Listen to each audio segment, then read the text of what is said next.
About 8 minutes before the top of the hour, time for your morning news now. Community members in Spring Grove, Minnesota opened up their homes to provide shelter for the victims of last week's fire. The Chamber of Commerce says one community member opened up her summer home to the families until they can get back on their feet. Of course, Thursday afternoon, a structure fire destroyed 6 apartments and the True Value hardware store. And over the past few days, community members have donated money, food, and clothing.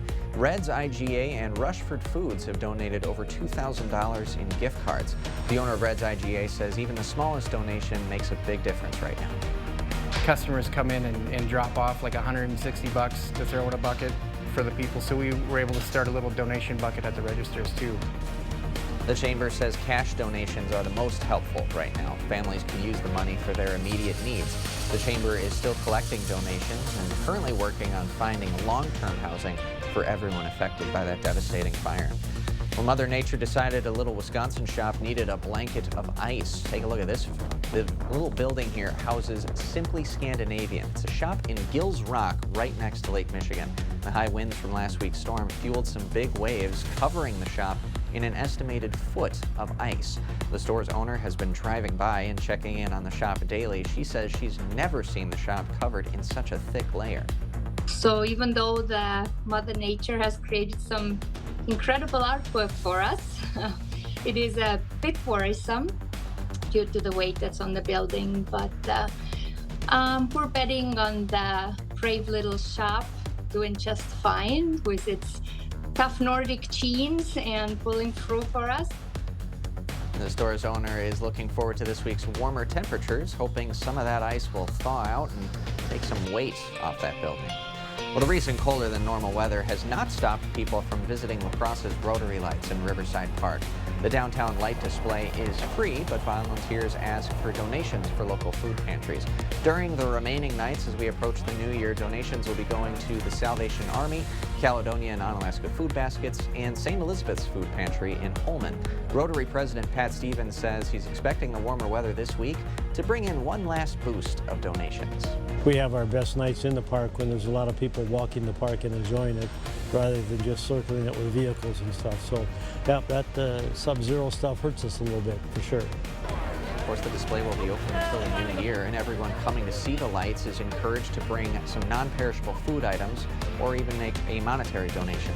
The lights turn on at 5 and gates close at 10. And of course, on Saturday night, there will be fireworks shows to celebrate the new year. The local Lego masters are sharing their love for toys and creativity. Brothers Jacob and Caleb Schilling of Holmen met with fans at the Deke Slayton Museum in Sparta to talk about all things Lego. The brothers, of course, competed on Fox's Lego Masters program and shared some special behind-the-scenes details with folks in attendance. The Schillings say Legos have been a lifelong passion of theirs, and being on the show has opened up many doors. You'd never think that you'd get to see and do some of the things that we've gotten to do, being on national television, traveling the country, talking about what we love to do, which is be kids. It's opened up some fantastic opportunities. Now, Caleb has an Instagram account that features their work. We have posted a link if you want to peruse on our website, news8000.com.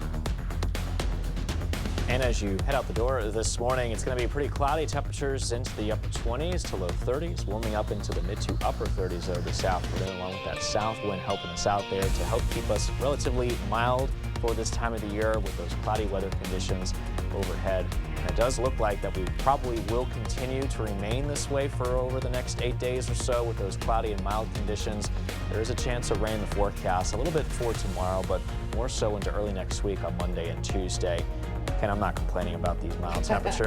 I'll take it. I know. I'm sure on some level, as a meteorologist, I'm sure you've enjoyed watching these weather systems kind of develop and travel across the country. But, you know, you don't want to be the bearer of bad news all the time. Of course not. Exactly.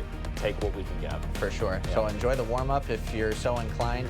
And enjoy the Badger victory. And I'm guessing a lot of us didn't get to watch last night's game, a 9:15 local time kickoff. Yeah. I was kind of baffled that they did that, but and it's for the players, of course, anyway. And to see Jim Leonhard finally go out with a win before he goes to maybe the Green Bay Packers or a different NFL team as a defensive coordinator, it was cool to see. What was the final score? 24-17 on Wisconsin. Man, nice. All right, right on. That's Derek Sibley. I'm Ken Kozarowski. Thank you so much for joining us this morning, and have a great rest of your day.